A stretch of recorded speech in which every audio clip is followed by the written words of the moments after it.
I'm proud of that guy. He did it. Yeah. You know what he did? Graduated college. You know what I did? I did not do that. I didn't do it. Well, you know who did? The guys at Korn. Let's talk to Korn. Oh, Garrett left. Yo! Hey, what's up? You still wear that jersey that says Joker 69? Did you ever see that one of the guys in Korn would wear a jersey that said Joker 69? Was it a basketball jersey? Yeah. Then yes. And I just remember thinking, cool. Okay, it's cool. All right, I've got a question for you guys. Yeah. I just finished watching Aquabats, season 1. Yes. Enjoyed it. Good. And I listened to the music, and I noticed they have a tie to Homestar Runner somehow. And that got me wondering, how are you guys tied to Aquabats? I know you guys in the DVDs play the music sometimes. Right. Theme song. But, how are you guys tied to Aquabats exactly? Like, did you meet When them we somewhere? were in high school, we were all really, really big fans of the Aquabats.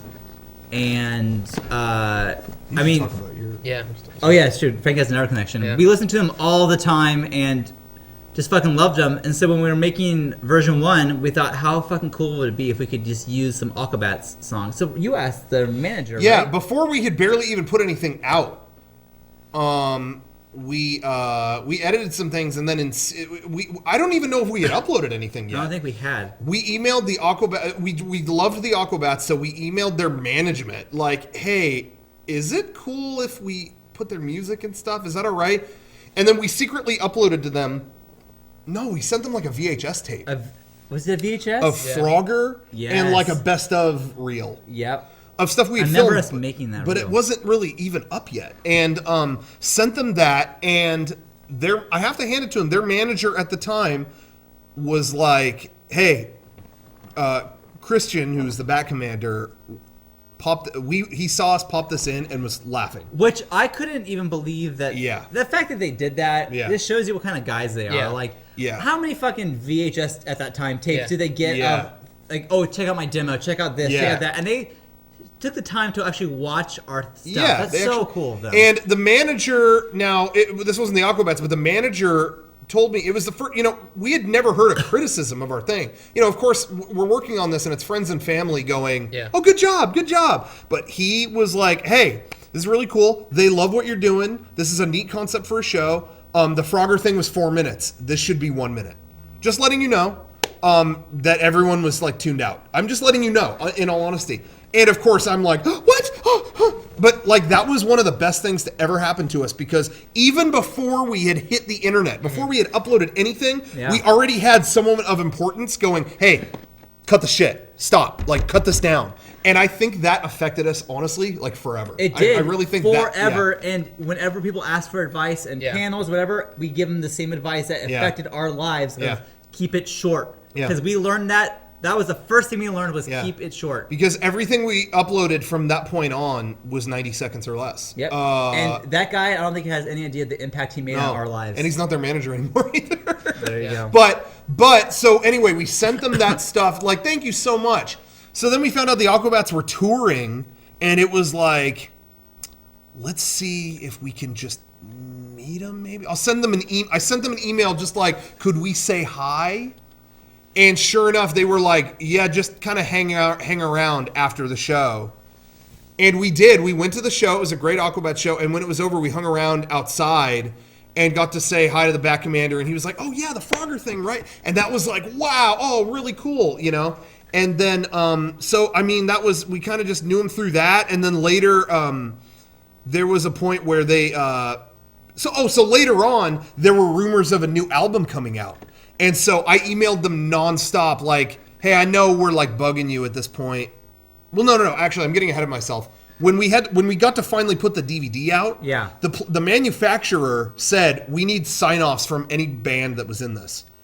So that became like, honestly, like, as much as it was a hassle, that's a good memory for me. It became almost like a Mega64 vision quest. It was like, there's 3 bands in this show. Okay, Yeah. so we've got the music of Ian Lucky. Okay, that was fine. So we found him and sign off on it, whatever. But we had music from Bad Credit and the Aquabats. The Aquabats. So what we did was, Bad Credit plays a show here every week. We had to try to find them backstage and get them to sign. You remember that? At the time, now we know all those It's guys. so funny. Like I see Dallas all the time now. Yeah, it's so funny that like. but back in the I remember day, that. We had to we didn't know who they were. And So I remember being so nervous Yeah. meeting like Matt Gorney and like Dallas. I was freaking out. we snuck. We had to like go into their venue and like try to find them and sneak into back rooms and get them to sign it. And then Dallas was like, "Oh hell yeah!" Like, come on. And he signed it. And it was like, "Okay, cool. We've got 2 out of 3. Now we need to get the Aquabats." Crap. So I emailed them, and their Christian's brother Tyler, who many know as the Pig Bat, emailed me, "Hey, do we need to sign anything? Because here I'm saying in writing right now, use whatever you want. Here it is, blah blah blah blah blah. And here bring that paperwork to a show or something. We'll get it figured out. They're working on a new album right now, so actually maybe you want to bring it to the bring the form to the studio." And it was like, to the Aquabats studio? Yeah. And so I emailed them. Just it never hurts to just say something. I mean, when the worst case scenario is no. So I said, look, you need any music video for this? We'll do it for free. Like, please let us know. I know it won't be the highest budget or highest production quality thing you ever done. Because keep in mind, to that point, this was around 2004, late 2004. What had we done to that point? Nothing. I mean, even look at Nothing. nothing. I mean, we did Shenmue skit. We had videos you could Metal download Gear off our skit. site. That was Yeah, and even by that point, we had done like one thing for Ubisoft. That was kind of huge, but even that wasn't done yet, and whatever. But anyway, so we talked with them, and they were like, "Yeah, no, hey, well, that's cool to hear. Come to our studio." And we came. By that point, it was like January or so in 2005. And we went to their studio, and it was I was like nervous. I remember we went to Burger King before that because we got there early. I didn't eat because I was too nervous. Really? I was like, I can't eat. I'm too nervous to do this. So we went there, and it was just them hanging out, and they said, "Look, we are in the midst of signing with a big record label and all that stuff, but the album is done. And if you guys want to, here's we'll make this deal with you. We don't know what we're doing or what our plan is, but we'd like to do a bunch of music videos. We don't know what the plan is or even if we have the money to do it. But hey, if you guys want, just take the album." And it was like, whoa, we get the new Aquabats album. It wasn't going to come out until like July. We got it super We got early. it in January. It was like, oh, fuck yeah. Like, yeah, let's get that. Okay, so, whatever. So just as an Aquabats fan, I was sitting there like, oh, this is awesome. This is Do great. you remember? Dude, this is bringing me back. I remember we maybe skip ahead of your story, but we got the album and we couldn't believe that we just got the new Aquabats album early. We're like huge fans, whatever. We get in the car. Derek has a tape player, and we're just like, Yeah, we were just like, no. we can't listen to this album. We had to drive home and With a drive home, the three of us made a solemn pact, a blood oath between the three of us that we would never give that album to anyone, not even our best friends, not our family, no one. It was the three of us because we knew how things got leaked and we were going to be positive it was not from us. Yeah. I remember that. What was funny too, I remember being there when they gave us the copy of it. I still have the copy of it on a burned CD with Christian had written stuff on it and his phone number and like all this other contact info, which is why I haven't shown it anywhere. But he gave it to us and they were like, "No, we trust you guys, do this and this and this." I remember when, and I don't even know if you were there. Manager? But the manager. I remember. Yeah. I will never forget the that. The Aquabats are real good-hearted guys, real pure guys. You're never going to hear them cursing. You're never going to hear them whatever. They're doing their own thing. The manager, who was from, I believe, Nitro Records at the time, went, "Hey, you're the only people outside of us that have that, so that goes anywhere. We'll beat the shit out of you. So really don't. We will kick the shit out of you. Anyway, have a good time, whatever." He had a a good sense of humor. Oh, he was joking, but still, the three of us around. like this, like, we're not gonna. It was still, it was still just like, "Oh, okay, no, we won't." But he was a good guy. No, and it was for charge, yeah. Yeah. So it was, God, it was so cool getting that CD, listening to it, and first of all, that CD is awesome. Yeah. And like, when was it? 2 months later, we went to an Aquabats show. Yeah. And they're like, "We're gonna play some new songs you haven't heard yet." Yeah, And Rocco and and we I knew are them front all. row singing every word to every song because we were listening to it nonstop. And they kept giving us the mic during the show. back there. It was like, "Look at me, I'm a winner," and it's like we are two guys and screaming then those he's like, lyrics. "Sing it, Rocco!" And Yeah, and he was giving us the mic and like. Again, we were just hardcore Aquabats fans. Yeah. And we were so lucky to get in that position. We were like, we couldn't even believe it. We couldn't believe it. And also, too, I just want to say real quick, when they gave us that album, they were like, look into what music videos you might want to do or what songs. And also, feel free, start putting the songs in stuff if you want. But the thing that sucks is back then, we were uploading something there wasn't a YouTube. Right. And we were just putting clips on our own site once every 4 months. I mean, it was really like sporadic. What we were working on were half-hour episodes for our show on DVD. And at that point, we were working on version 2. Right. So we started doing version 2 episodes with all new Aquabats songs, thinking, wow, we got this before anybody. But the thing that sucked, version 2 took till 2006. Right. So by the time that came out, those were a year old. But when we were showing them to people just privately, we had like screenings and stuff. It was like, whoa, new Aquabats song, cool. But it's like we never got to like boast that. Right. Like, hey, we got the new songs before anybody. It just never happened. Then I would say 3 months later, they had another show in San Diego. Yeah. And we got to be backstage for that one, which again, huge just fans, and we're like still like awestruck by the Aquabats. And I was able to bring my sister and Kevin, I think, back there. Yeah. And so we're back there, and then during pool party, they took us out on stage, and we got to dance on stage during pool party. And then in the front row, 2 guys pointed up to us singing Mega64, and it was just like, this is the best night of my life.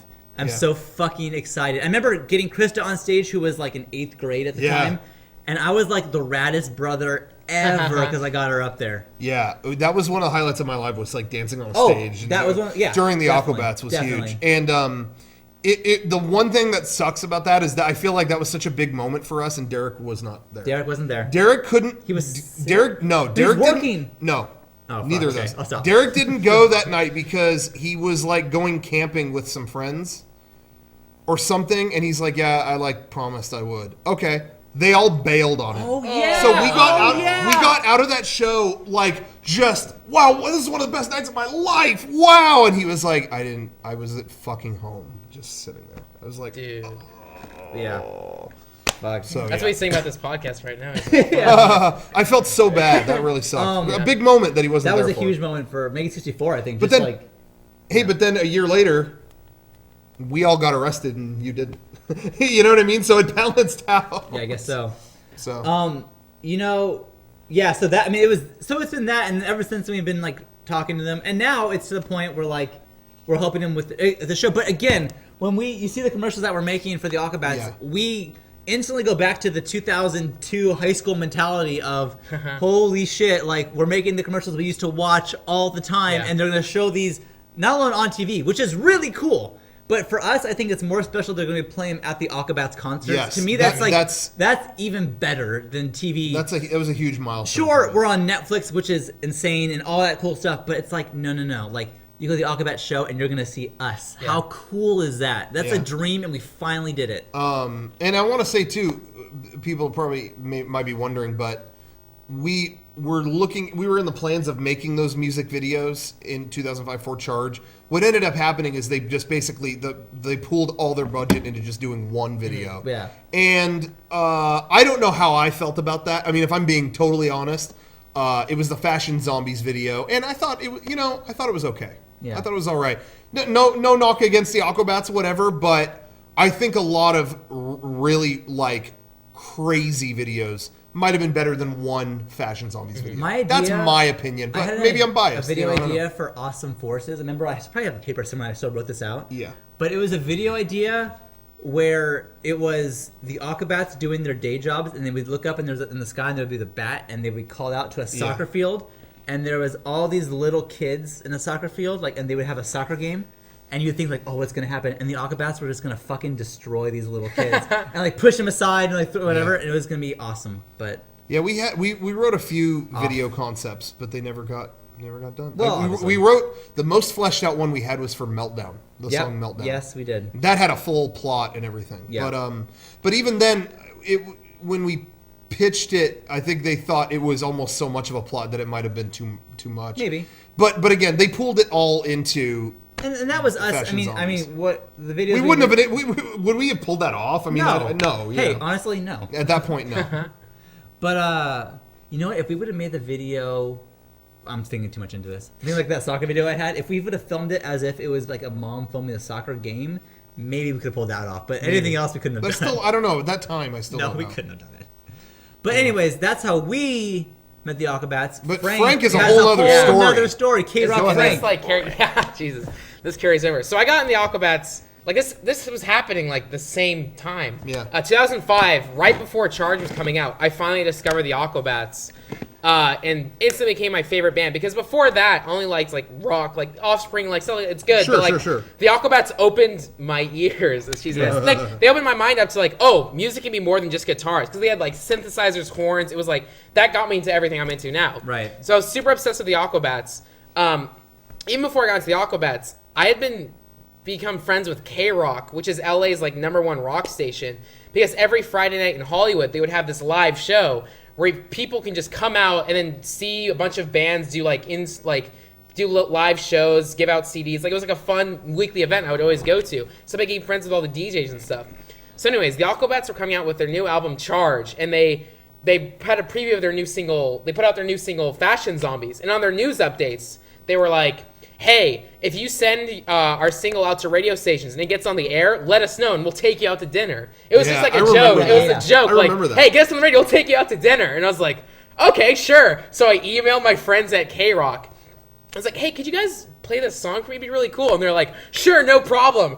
And they played it. K-Rock has this thing, I don't know if they still have it, called Catch of the Day, which is like, here's this new cool song. So they played it at like a primetime slot in LA, which is the biggest like rock music market in the country. And then I remember that day being on the Aquabats message board. People were like, holy shit, the Aquabats were on K-Rock. The Aquabats on K-Rock. What the hell? Because the Aquabats, last time they were on K-Rock was like 10 years ago with Super Rad when ska was big. Right. So the Aquabats were just on LA's biggest rock station. Like, how did this happen?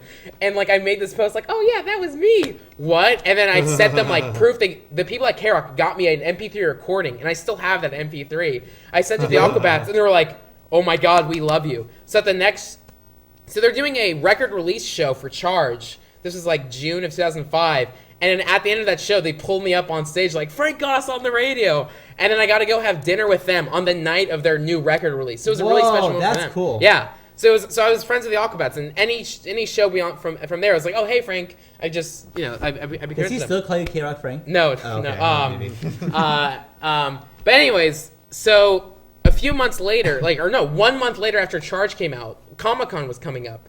And I got a media press pass from K-Rock. I was like, oh, there's this thing. This is before Comic-Con was huge.